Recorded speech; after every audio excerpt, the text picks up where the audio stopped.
Estamos ao vivo. Pronto, já estamos ao vivo. Então vamos lá, hoje é a nossa primeira live de uma série de 5 lives desse mês de julho. E faremos lives toda terça-feira, às 10 horas da manhã, iniciando hoje com assuntos sobre educação infantil no período de 0 a 7 anos. Então, para quem não conhece a gente, eu e o Edgar somos pais, somos psicólogos, temos 2 filhos nessa faixa etária de 0 a 7. O Edgar tem uma filha já adulta, de 23 anos. Então, temos aí um tanto de experiência a respeito de educação. E seja muito bem-vindo. Nós vamos, então, falar da primeira infância. E já entrando no tema, a primeira infância começa com o nascimento. Então, a mãe gestou a criança 9 meses e aí nasce. Nasce só um corpo? Nasce também, há um nascimento também da alma, de um espírito ali. E muitas vezes a gente observa alguns adultos tratando criança como se fosse adulto. E não percebe essa singeleza que é esse espírito nascendo, essa criança vindo para o mundo com um HD zeradinho, e aí tendo que aprender tudo sobre a vida. Porque o ser humano é um dos bebês mais inofensivos, não é mesmo? A zebrinha no Saara já nasce, já sabe onde é que tem que se alimentar e tem que sair correndo do predador. Mas o ser humano, então, o ser humano, ele aprende tudo. Por isso que diz que o ser humano é um ser sociável por natureza. Porque ele tem que aprender a mamar, tem que aprender a andar, aprender a se comunicar. Enfim, tudo que nós sabemos foi com alguém que a gente aprendeu. Nada disso é instintivo. Então, nós vamos falar um pouquinho dos cuidados que a gente precisa ter com esta essência que nasce na maternidade, esse amor que muitas vezes a gente ouve, né, nos nossos atendimentos de consultório, no conversa com os amigos e clientes, que a mãe, às vezes, nem tem tanto amor assim, está lá gestando a criança, mas quando tem aquele contato que a criança nasce, diz que brota um sentimento que nunca imaginou ter, um amor incondicional. É assim mesmo, Lígia? Pois é. A maioria das mães sentem isso, né? Um amor que nasce, veio, de onde veio? E aí tem a ver com isso que o Edgar está falando, de que veio, assim, de algo maior, né? De um amor supremo. É um amor, assim, que para algumas mães esse amor não vem automaticamente ao nascimento ou na própria gestação, mas para a grande maioria é o relato que a gente tem, né? Para outras o amor vai nascendo, vai crescendo conforme o desenvolvimento da criança. E quando é assim também, chega um momento da idade da criança que a mãe fala, nossa, não sei como que esse amor foi crescendo tanto. Então é algo que, assim, que só sendo mãe mesmo para saber. E se você está aqui assistindo a gente, provavelmente você é mãe ou provavelmente também conhece alguma mãe, né? Então, a gente está falando disso e vamos falar da importância. O que é importante, né, nessa fase dos 0 a 7 anos? Uma coisa, assim, bem importante é que a criança perceba uma bondade nesse mundo, sabe? De sentir esse período da vida como um mundo bom. Nós temos uma base do nosso trabalho dentro da antroposofia, que é uma forma de entender a vida de um jeito, assim, entender o ser humano de uma forma integral. Então, dentro da antroposofia tem uma teoria que a gente se baseia, que é a teoria dos setênios, que é entender a vida em períodos de 7 em 7 anos, né? Então, esse primeiro setênio, e cada marco de 7 anos tem os seus significados e coisas, assim, leis universais, né? Coisas que acontecem com a maioria das pessoas naquele período da vida. Então, esse mundo bom tem a ver com o ninho, porque o bebê está lá sendo gestado dentro da barriga, num espaço muito pequeno para ele, está totalmente confortável ali dentro, e quando ele sai para o mundão, ele precisa do aconchego, do afeto, dessa sensação de ninho, para poder, assim, sentir que tá vindo para um lugar que tem esse acolhimento para ele. Então, pensando na dimensão, né, desse bebê que nasce um espírito, que nasce uma nova consciência, e que ela precisa, então, aprender o mundo, absorver o mundo para se desenvolver, é preciso, então, a gente criar condições para que ela perceba qual é o espaço que ela tem, qual é as oportunidades que ela tem para amadurecer, ter condições de se desenvolver de forma saudável, harmoniosa, equilibrada.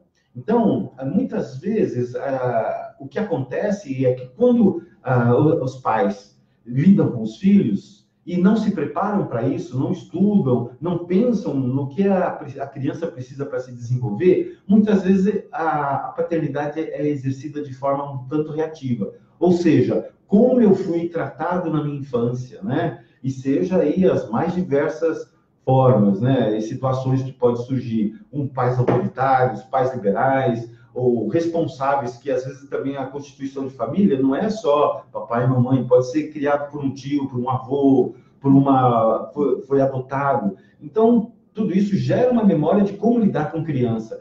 E se eu não parar para refletir se essa forma que eu recebi foi adequada, muito provavelmente eu vou estar reproduzindo esse sistema que internalizou de valores e crenças, né, de que tem que lidar com a criança de uma determinada forma. Então, a nossa proposta é fazer com que você reflita sobre as condições que você pode gerar para o seu filho, para que ele tenha um desenvolvimento saudável e que tenha um futuro próspero, um futuro promissor, né? E que ele consiga desenvolver os seus objetivos na vida com propósito, com determinação e ser feliz. Mas, para isso, a gente vai perceber que tem algumas determinantes que favorecem esse amadurecimento, essa consciência mais proativa do desenvolvimento da criança. E essa fase dos 0 aos 7 anos é fundamental. Então, a gente percebe muitos adultos tendo que rever essa fase para se reposicionar na vida. E isso é muito comum no nosso consultório. E falando então desse contexto, do que a criança precisa, qual é o primeiro ponto, Lígia, que a gente pode trabalhar? Então, um dos aspectos importantes é a gente trabalhar os sentidos da criança. E quando a gente fala dos sentidos, são sentidos humanos, que normalmente a gente ouve, normalmente falar dos 5 sentidos, mas dentro da antroposofia a gente fala de 12. Não vou falar dos 12 aqui hoje, tá? Mas um sentido fundamental de ser trabalhado nesse período é o tato, justamente o tato, porque como eu falei, a criança estava dentro da barriga da mãe, né? Totalmente ali, sentindo o tato o tempo todo, e quando ela sai para esse mundão, ela também precisa desse aconchego. E o tato é que vai fazer com que a criança, assim, perceba o limite das coisas, né? Então, quando bem bebezinho, ela ainda não entende que ela é um ser humano separado da mãe. E tudo é tato. A pele toda da criança tem a ver com tato. Então, esse tato na amamentação, no olhar, no toque, na massagem, no carinho, na hora do banho, na hora de uma brincadeira, né? Então, o tato, ele faz conexões que o Edgar vai te falar agora, as conexões cerebrais que o tato promove para a nossa vida. Então, assim, existem pesquisas em que relatam que quanto mais contato físico a criança tem, no sentido de se movimentar, no sentido de receber esse contato com a mãe, mais conexões neuronais vai acontecendo. E isso vai impactar fortemente no nível de inteligência da criança, no nível de abertura para ela aprender e absorver o mundo, né? Então, o tato é o contato.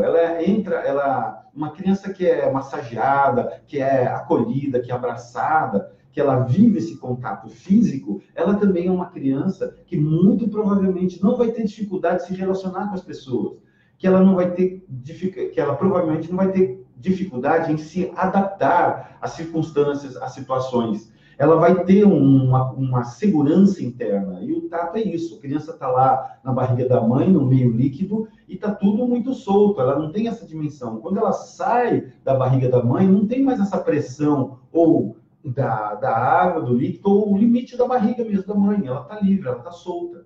E aí percebe-se que ela, então, é um novo mundo para ela, é um mundo estranho. E ela precisa desse acolhimento.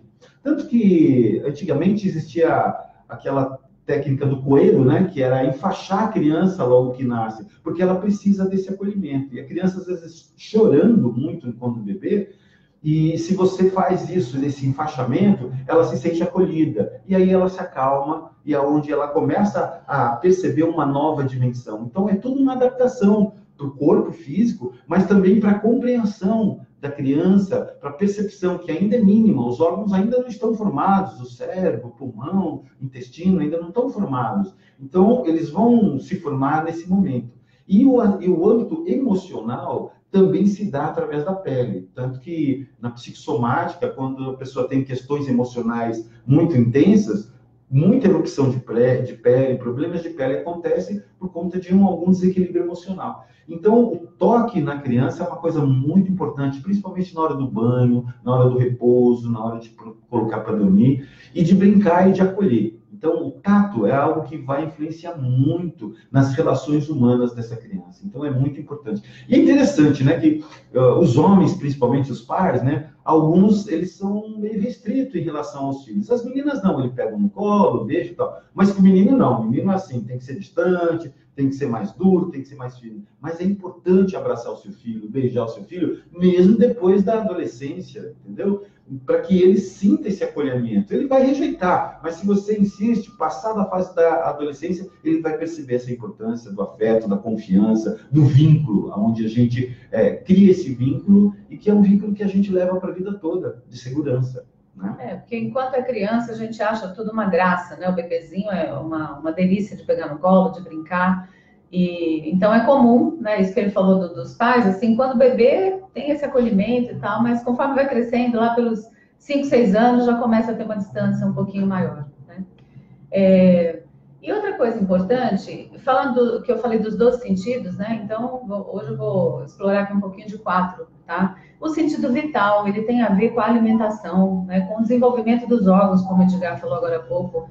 E é o que vai trazer a vitalidade para a criança, esse desenvolver físico de uma forma saudável, estruturada, de uma forma, assim, adequada conforme a idade dela, né? Relacionada ao peso, altura, ao desenvolvimento da cabeça, enfim, todo o crescimento físico dela. E esse sentido vital tem total a ver com a alimentação, né? O que a gente está ingerindo, o que eu estou dando para o meu filho. Então, né, bebezinho de até uns 5, 6 meses, a gente sabe que o ideal é só amamentação, nem toda mãe tem essa possibilidade de fazer isso, mas quando possível é bom. E a introdução dos alimentos, conforme ele vai crescendo, né? E a gente sabe que açúcar não faz bem, refrigerante, essas guloseimas todas que a gente tem com facilidade nos mercados. Então, quando a gente oferece uma alimentação de uma forma mais regrada, um pouco mais natural e saudável, certamente isso vai também colaborar para o desenvolvimento físico do seu filho. Nessa dimensão, né, a gente pode pensar assim, qual a importância, que vital é esse, né? Então, assim, o organismo, para se organizar, para ele se desenvolver, eu brinco que a gente tem uma tabela periódica, ferro, zinco, potássio, manganês, cálcio. Então, tudo isso vem através dos alimentos. Quanto melhor a qualidade desses nutrientes para o organismo, as células vão se reproduzir de uma forma também mais saudável. Então, o seu filho vai ficar com mais energia, com mais vitalidade. Então, se o espírito é o que anima o corpo, a vitalidade é o que dá força para esse corpo sobreviver, força para ele se movimentar. Opa, isso é um outro sentido. Mas vamos falar disso daqui a pouco. Mas então é importante que ele tenha energia. Então a alimentação é o que dá a energia e essa energia é que vai transformar em um corpo, em células mais saudáveis, em todo o corpo, em todos os órgãos, mas também vai ter essa energia, essa vitalidade. Então, por exemplo, quando a criança está adoentada, ou mesmo a gente está adoentada, a gente fica lá meio murchinho, farol baixo, né, o olhinho meio caído e sem disposição para as coisas. Por quê? Porque está com alguma enfermidade no corpo e o corpo está sinalizando, o sistema imunológico está sinalizando, olha, tem alguma coisa que não está legal aí. E aí existem muitas técnicas de saúde, dentro da medicina ayurvédica, chinesa, ocidental e outras técnicas, em que o alimento é a base. Aliás, Hipócrates já falava, né? Você é o que você come. Então, muito do alimento é o que trabalha a nossa vitalidade, a nossa disposição, a nossa força de enfrentar os problemas, a nossa força de querer realizar as coisas, a nossa disposição física, né? Então, daí a importância dos alimentos. E esse alimento, ele precisa, além da qualidade, ter uma forma de ser ingerida, né? Ter uma combinação dos alimentos e também uma mastigação, um tempo, uma regularidade nas refeições, né? Porque às vezes a pessoa não tem regra para isso, come a qualquer hora, deixa o meu filho comer quando ele quiser. Existem prós e contras disso, mas é importante você olhar o seu filho. Ou ele precisa de uma disciplina, ou você pode confiar no que ele está buscando de alimentação, né? Nós temos o nosso filho aqui, a gente faz um prato, ele quer mais. Dependendo do que está comendo, né? Quero mais. Mamãe, eu quero brócolis. Aí outro dia ele foi na casa de um amigo e falou, cadê o azeite? Não tem azeite para salada? Então, isso é o nosso hábito em casa. Nós estamos oferecendo para ele de todas as possibilidades. E ele acaba assimilando esse gosto, né? E muitas vezes a gente conta uma história, porque esse brócolis, ele dá força, a força do Hulk, a força de algum personagem, e isso ele vai associando e abrindo para a experiência do paladar. Então, quanto mais variado o paladar, mais força, mais qualidade energética a criança vai ter. E você estava falando de uma coisa que tem a ver com o ritmo, né? Como é que a gente vai imprimir essa alimentação? Aí tem a ver com o ritmo que a gente estabelece na nossa casa, a rotina. Mas essa rotina ela pode ser também legal, pode ser assim tranquila, não precisa aquela coisa, não precisa ser aquela coisa maçante. E o ritmo tem a ver sim com a alimentação, tem a ver com sono, tem a ver com o horário das coisas, que momento que eu vou fazer a brincadeira, que momento que eu vou comer, que momento que eu vou tomar banho, que momento que eu vou fazer cada coisa. Mas além da questão do horário, tem mais a ver ainda com o ritual que eu estou fazendo para que determinada tarefa aconteça. Então, o ritmo tem isso, assim, a gente precisa ensinar para a criança o que são as coisas, né? Então, quando o bebê nasce, ela não tem noção do que é o dia, a noite, o claro, o escuro, o que é o frio, o que é o quente, essas polaridades que a gente tem na nossa vida, ela não conhece. E aí, a gente precisa ensinar para ela isso. Então, horário de dormir, horário de acordar, horário de brincar, horário de comer, horário de tomar banho, horário de fazer isso, horário de fazer aquilo, né? E que não precisa ser uma coisa tão rígida como eu falei, mas ela precisa ter a noção, porque isso é que vai organizar a criança nas tarefas que ela tem no dia a dia, né? Ela vai se organizar na vida. Essa organização do ritmo, da rotina, ela promove essa organização dela lá no futuro, lá na frente. E é interessante pelo seguinte, né? Se a gente olha a natureza tem um ritmo. O dia tem 24 horas. Essas 24 horas são divididas entre o dia e a noite. Olha aí, já tem um ritmo. Então, o que o organismo está predisposto a fazer pela manhã, ao meio do dia, à tarde e à noite? Então, está mais do que provado cientificamente que a noite é para repousar. Mas aí o ser humano inventou a lâmpada, e aí a gente passa a noite trabalhando, se divertindo, e isso já até a própria legislação trabalhista reconhece que tem um salário em insalubridade, ou seja, o adicional noturno, porque à noite, trabalhos à noite, ele é insalubre, ou seja, ele é prejudicial à saúde, porque é o momento que naturalmente o organismo precisa relaxar. Então a criança precisa de ter um momento do sono. Está aí no escuro. Mas ele tem medo do escuro. Não, talvez o pai ou a mãe tenham medo do escuro, mas a criança não. A criança não sabe ainda como lidar com isso. Então, a gente também pode orientar a criança a dormir no escuro. Por que é importante o escuro? Porque no nosso cérebro tem glândulas que produzem hormônios que geram a serotonina, que é um hormônio que também impacta no relaxamento, na descontração, na descompressão emocional.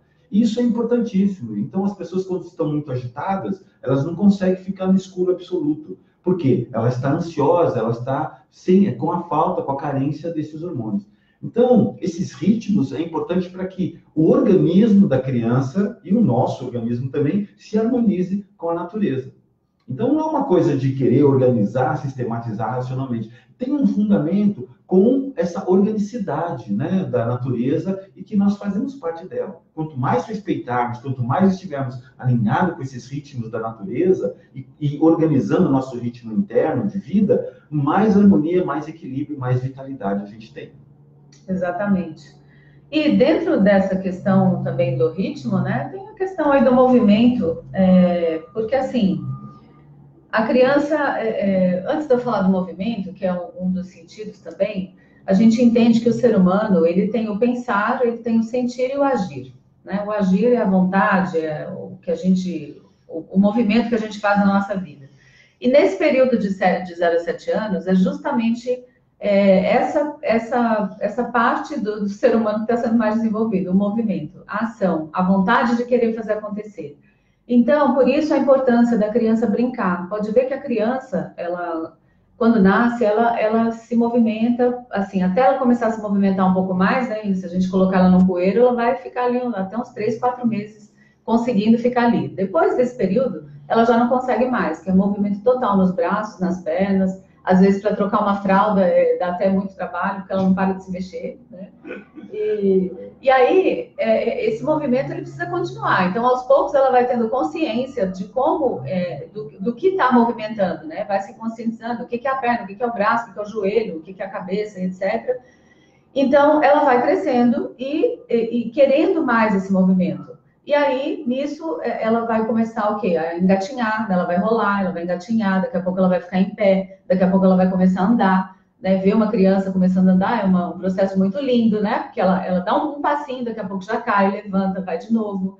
E isso tudo é movimento. Quando ela consegue realmente andar, e isso acontece geralmente entre 1 e 2 anos, né? Varia de criança para criança, mas nesse período, com esse andar, ela pronto, começou a andar e daqui a pouco ela vai querer começar a correr, né? E aí correr, subir nas coisas, subir em árvore, explorar os ambientes de uma forma bem assim, que não vai parar mesmo, né? Então, esse movimento é extremamente importante para a criança e deixar que ela consiga explorar isso sozinha. Por exemplo, dar um andador para uma criança assim, você está inibindo a própria vontade dela de conseguir fugiu a palavra agora, uma autoexpressão, conseguir superar um desafio na vida dela, né? Porque conseguir andar é um desafio que a gente tem que superar. Aliás, é até proibido hoje, né? A própria lei reconhece, né? Os órgãos de saúde reconhecem que isso é proibido. Sim, mas tem para vender na internet, né? Isso aí tem. Aí vai da consciência de cada pessoa, de cada pai, né? Mas assim, então é importante que ela consiga, por si só, aquela posição, né, na vertical, porque só o ser humano consegue ficar na vertical tanto tempo. E é uma conquista do ser humano e é uma conquista individual. E aí temos que respeitar esse ritmo, né? Em que momento que ela está conseguindo isso na vida. Às vezes, os nossos filhos, por exemplo, demoraram um pouco para poder andar. A gente não ficou estimulando com objetos, foi por eles mesmos. E ok, tudo bem. Engatinhar também faz muito bem, que vai poder ajudar muito na fala, né? Na sequência. Porque a fala é a outra conquista que ele vai tendo. Então, tudo isso vem junto com o movimento. E junto com o movimento, ela vai também conseguindo o quê? O equilíbrio, né? Porque a criança, para poder andar de forma assim mais autônoma e equilibrada, ela precisa de muito treino. E esse treino tem que vir na sequência, assim, é uma atividade atrás da outra. Ou seja, o mais importante no primeiro setênio é o movimento da criança, o movimento físico, corporal, para esse desenvolvimento dela. E junto com ele vem o equilíbrio. Pode ver que uma criança, para poder, por exemplo, andar de bicicleta, né? Começa às vezes com uma bicicleta de rodinha, ou hoje tem aquelas bicicletas que não tem pedal, que também é bem interessante para desenvolver o equilíbrio. E aí mais para frente ela vai conseguir andar sem rodinha, né? Pular corda, andar numa linha reta, né, assim, no chão. Então, tem várias atividades que a gente pode fazer para a criança poder desenvolver o equilíbrio também. E tudo tá ali junto, né, esses 4 sentidos que a gente está falando. Bom, e para quem gosta de estudos comparados, entender o que é o ser humano mesmo, qual a importância que a gente tem nessa constituição física, a gente pode pensar no reino animal, né, que a criança, quando nasce, é um peixe. A criança, quando é gestada, é um peixinho. Está dentro de um meio líquido. E, de repente, ele sai da água. Aí, ele vira um réptil. Porque ele começa a rolar, a rastejar a criança.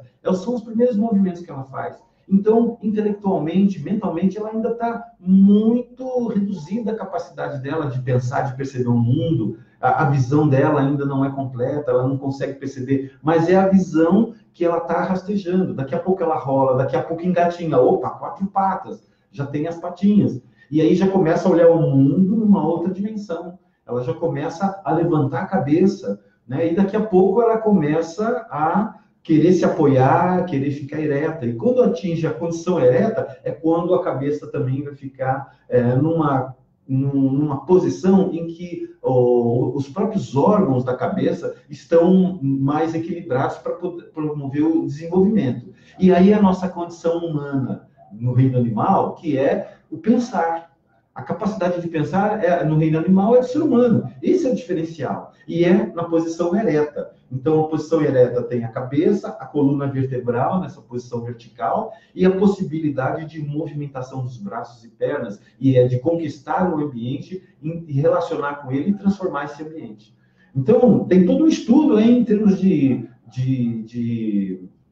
do desenvolvimento humano que toda a tecnologia que nós desenvolvemos hoje veio a partir do dedão, da habilidade manual, e que isso foi processando, e o homem foi acumulando esse conhecimento. Então, é nessa tenridade que a gente propicia essa oportunidade da criança ter essa liberdade de expressão, e que isso, quanto mais treinado, ela tem mais autoconfiança de se colocar no mundo e de experimentar o mundo.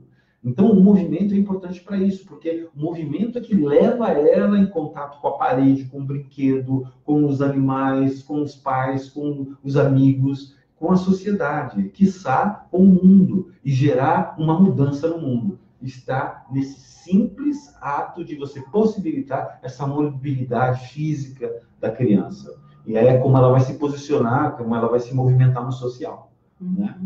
Então, só para dar uma ampliada, qual a importância desse sentido do movimento. Né? Exatamente. E que está junto com o equilíbrio, né? E aí eu falei que a primeira conquista da criança é o andar. E depois, na sequência, vem a fala. Tá? Então, tem 3 grandes conquistas. Andar, falar e pensar. Então, andar, em média, de 1 a 2 anos. O falar, ele já começa muitas vezes desde cedo, principalmente as meninas, né? Tem um médico amigo nosso que ele diz que menina já nasce falando, né? Então começa com os balbucios, né? Às vezes uma sílaba, má, pá, né? Coisas assim. Mas assim, o desenvolvimento da fala mesmo, da criança falar com clareza, com uma dicção mais assim, que dê para a gente entender o que ela está falando, é por volta de 2 a 3 anos, tá? Para a gente poder entender mesmo o que ela está falando, não só falar do jeito dela e a mãe entender, porque as crianças falam em código, né? E as mães entendem. E aí uma das coisas importantes também é não facilitar tanto isso para ela, para que a gente possa ensinar ela a falar as palavras de forma adequada, sem ficar falando as coisas no inho, né? Inho, no diminutivo. Não, falar a palavra corretamente com a criança, sempre que estiver conversando com ela, e de preferência também olhando no olho, né? Para ter esse contato com ela direto. E aí, aos poucos, ela vai aprendendo aquelas palavras de forma correta. E aí, aos poucos, ela vai também juntando as palavras, né? Junta uma palavra com outra, já começa a formar uma pequena frase. Então, esse falar, ele vem por volta dessa idade. E também a gente precisa ter pressa para que a criança fale logo, porque depois que ficar adolescente, adulta, ela vai falar para o resto da vida. Né? Então, certamente ela está aprendendo da forma que você fala, ela está assimilando isso com a escuta e depois ela vai reproduzir isso. Que é assim que a gente aprende a falar, né? Um novo idioma, por exemplo. A gente ouve, depois é que vai começar a falar. E depois vem o pensar, que vem aí, o pensar ele também está sendo estruturado o tempo inteiro, mas ele começa a ficar mais evidente para a gente que é adulto, quando a criança tem por volta de 4 anos, essa média, um pouquinho mais, né? 4, 5, já fica mais estruturado, de 5 para frente mais ainda. Então, esse pensar, ela vai começar a ter ideias. Nossa, mamãe, tive uma ideia, vamos fazer assim, assim, assado. Né? E aí ele começa a conectar as coisas, a lembrar de fatos, o que aconteceu na escola, uma coisa que ele vivenciou um tempo atrás. E esse pensar, ele, assim, quanto menos a gente perguntar para a criança sobre coisas, né? Por exemplo, como é que foi a escola? Não precisa perguntar. Daqui a pouco a criança, assim, por ela mesma começa a soltar. Que fulano fez isso, aconteceu tal coisa. Aprendi tal coisa. Aprendi tal coisa, traz uma atividade que está aprendendo. Olha só isso, canta uma música, fala um verso. Né? Então, esse pensar, ele vem assim naturalmente. E é mais ou menos... Então, assim, não adianta, por exemplo, uma criança de 2 anos, a gente querer explicar para ela uma coisa, né, de algo que ela fez que não foi legal, uma situação ali que a gente pode falar, mas ela não vai ter essas conexões como uma criança tem de 5 anos para frente, para poder entender o que você está ali expressando, porque ela quer testar as coisas, né? Por exemplo, colocar a mão na tomada, né? O Edgar tem um exemplo legal disso aí. Mas, assim, a criança, ela quer experimentar, ela precisa sentir o que é aquilo. E a gente fala, não, não, não. Quanto mais a gente proíbe, mais ela quer tentar, porque o proibido é gostoso, né? O proibido é o que a gente busca muitas vezes na vida. Então, isso desde lá de criancinha. Então, não adianta exigir demais um processo cognitivo de uma criança de 2, 3 anos, porque ela não vai ter, né? Então, começa a estruturar isso melhor, assim, depois de 4 anos para frente, mais beirando para os 5. Aí sim, dá para poder parar e conversar com uma criança a respeito de algum assunto mais, assim, ter um diálogo maior, né? Interessante que a criança, ela está sempre aprendendo, né? Aliás, nós também estamos aprendendo com eles, né? Com os nossos filhos. Sempre, minha avó dizia que enquanto está respirando, está aprendendo. Mas o processo de aprendizagem da criança nessa primeira infância, do 0 a 7 anos, é fundamentalmente pelo exemplo.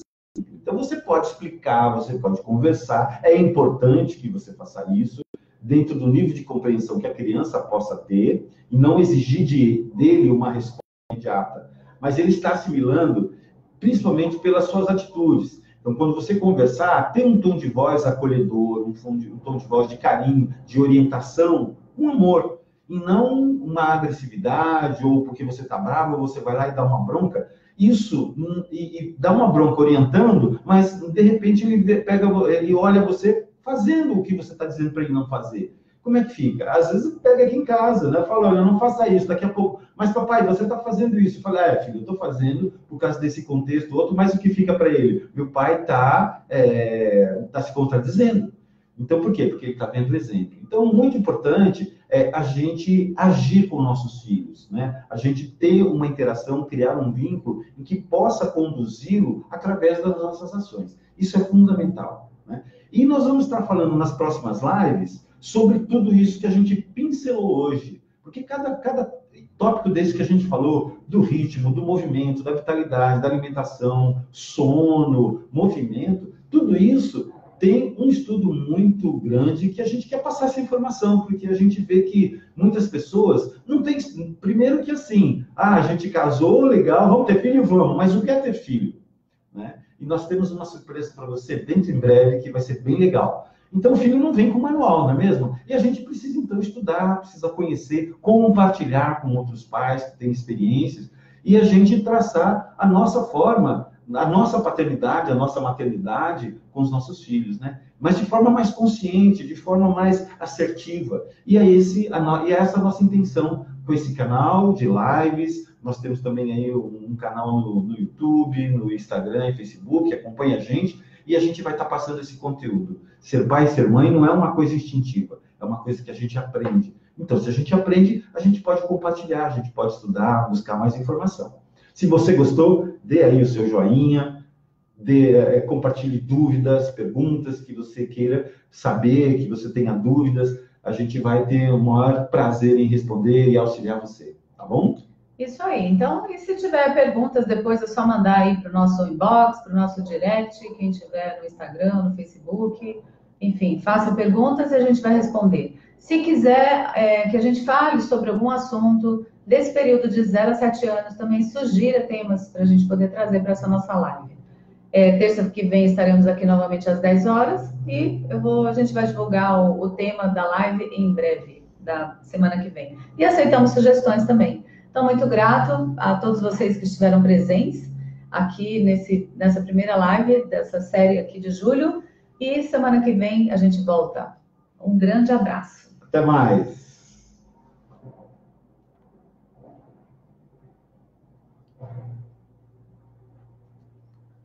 Deixa eu ver aqui.